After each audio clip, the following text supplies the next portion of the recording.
వందే మాత్రం. నేను మీ journalist Navatha. Welcome to R political.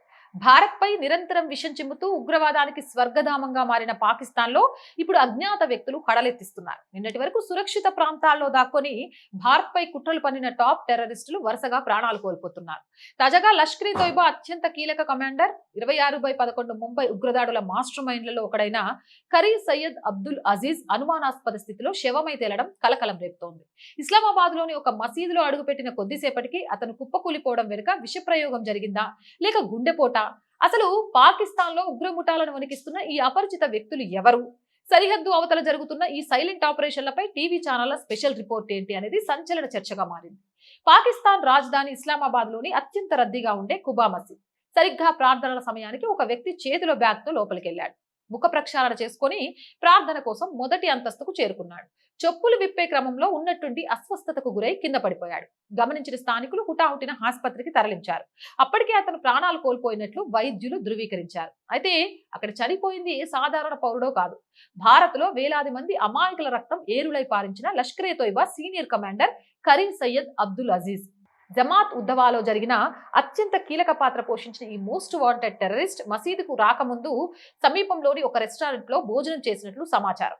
ఆ భోజనంలోనే ఎవరైనా అత్యంత ప్రమాదకరమైన విష పదార్థం కలిపారా లేక స్వాభావిక కారణాలతోనే చనిపోయాడా అనేది ఇప్పుడు పాకిస్తాన్ నిఘా సంస్థ ఐఎస్ఐకి మింగుడు పడని విషయం. సీసీటీవీ ఫుటేజ్, ఫోరెన్సిక్ రిపోర్టులు వస్తే తప్ప ఈ సైలెంట్ వికెట్ పడడం వెనుక ఉన్న అసలు రహస్యం బయటకు వచ్చేలా లేదు. భారత రక్షణ నిఘా వర్గాలకు కరీ సయ్యద్ అబ్దుల్ అజీజ్ ఒక most wanted criminal. Lashkar e Taiba network లో ఇతని పాత్ర అత్యంత కీలకమైనది. 2008 నాటి 26/11 ముంబై ఘోర దాడుల కుట్రలో ఇతనికి ప్రత్యక్ష సంబంధాలున్నాయి. జమ్మూ కాశ్మీర్ లోకి చొరబడే ఉగ్రవాదులకు సరిహద్దు దాటించడం నుంచి వారికి స్థానికంగా సేఫ్ హౌజులు ఏర్పాటు చేయడం, నకిలీ గుర్తింపు పత్రాలు సృష్టించడం, ఆర్థిక సాయం అందించడం వరకు ఇతడే వెనుకుండి నడిపించేవాడు. ప్రధానంగా నీలం వ్యాలీ, ముజాఫర్బాద్ మార్గాల గుండా భారత్ లోకి ముష్కరులను పంపడంలో ఇతడు దిట్ట. అంతేకాదు, జమ్మూ కాశ్మీర్ లో భారత భద్రతా బలగాల చేతిలో ఎన్కౌంటర్ అయిన లష్కర్ ఎ ఉగ్రవాదుల కుటుంబాలకు ఆర్థిక సాయం, ఇతర వ్యవహారాలు చూసే విభాగానికి ఇతడే బాధ్యతగా వ్యవహరించేవాడు. అటువంటి కీలక నెట్వర్క్ నిర్వాహకుడు ఇప్పుడు అకస్మాత్తుగా శవమై తేలడంతో లష్కర్ నెట్వర్క్ తీవ్ర దిగ్భ్రాంతికి గురైంది.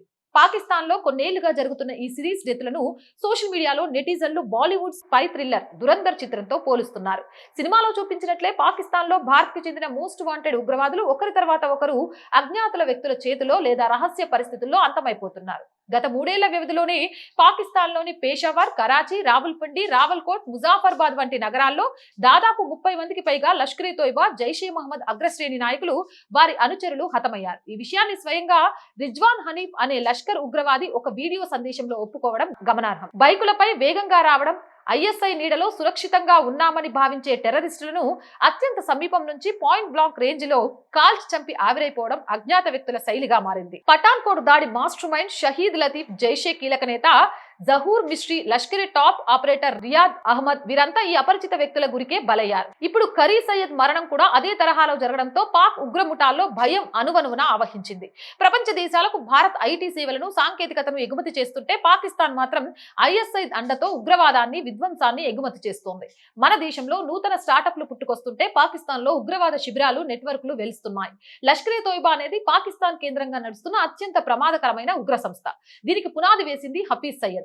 జమాత్ ఉద్దవా అనే స్వచ్ఛంద సంస్థ ముసుగులో ఇతడు ఉగ్రవాద కార్యకలాపాలను నడిపిస్తున్నాడు.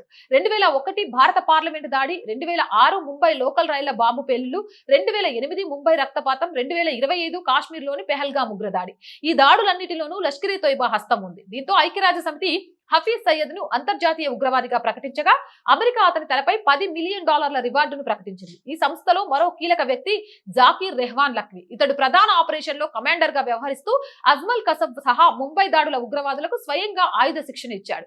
ఇక హఫీజ్ సయ్యద్ బావమర్ది అబ్దుల్ రహమాన్ మక్కీ విదేశీ నిధుల సేకరణ, 2000 ఎర్రకోట దాడి, 2008 రాంపూర్ సిఆర్పిఎఫ్ క్యాంపు దాడులను పర్యవేక్షించాడు. అయితే ఇతడు కూడా 2024 డిసెంబర్ 27న లాహోర్ లో గుండెపేటుతో అనుమానాస్పద రీతిలో మరణించాడు. ఒకప్పుడు భారత్ పై దాడులు చేసి పాకిస్తాన్ లో సురక్షితంగా విందులు చేసుకున్న ఉగ్ర కమాండర్లు ఇప్పుడు తమ స్వదేశంలోనే ప్రాణాలు అరచేతిలో పెట్టుకుని బతికే పరిస్థితి వచ్చింది. ఇంట్లో నుంచి బయటికి వస్తే అజ్ఞాత వ్యక్తుల తులసి తీర్థం, లోపలే ఉంటే విష ప్రయోగాలు. సరిహద్దుల్లో ఉగ్రముఠాల నెట్వర్క్ ను పునాదులతో సహా పెకిలించేస్తున్న ఈ పరిణామాలు భారత్ కి వ్యూహాత్మకంగా ఎంతో ఊరటనిచ్చే అంశం. ఇస్లామాబాద్ మసీదులో ఖరీ సయ్యద్ అబ్దుల్ అజీజ్ కుప్పకూలిన ఈ ఘటన వెనుక ఉన్న పూర్తి నిజాలు రాబోయే రోజుల్లో ఎలాంటి సంచలనాలకు దారితీస్తాయో వేచి చూడాలి. జై హింద్, జై భారత్. ఇలాంటి మోర్ వీడియోస్ కోసం R group of channels, R voice, R political, R Sanskriti channels ని వెంటనే సబ్స్క్రైబ్ చేయండి. కంటెంట్ బాగుంది అనిపిస్తే లైక్ చేయండి, షేర్ చేయండి. అండ్ ఆర్థికంగా ఆర్ వాయిస్ కి చేయూతను అందించాలనుకుంటే సబ్స్క్రిప్షన్ పక్కనే జాయిన్ అనే బటన్ ఉంది. 1 to 5 లెవెల్స్ ఉన్నాయి. ఏదో ఒక లెవెల్లో సపోర్ట్ చేయండి. లేదా స్క్రీన్ మీద గూగుల్ పే, ఫోన్ పే తో పాటు అకౌంట్ డీటెయిల్స్ ఉన్నాయి. మీకు తోచిన సహాయాన్ని అందించండి. వ్యాపార ప్రకటనల కోసం 8328 500 576 నెంబర్ ని సంప్రదించండి.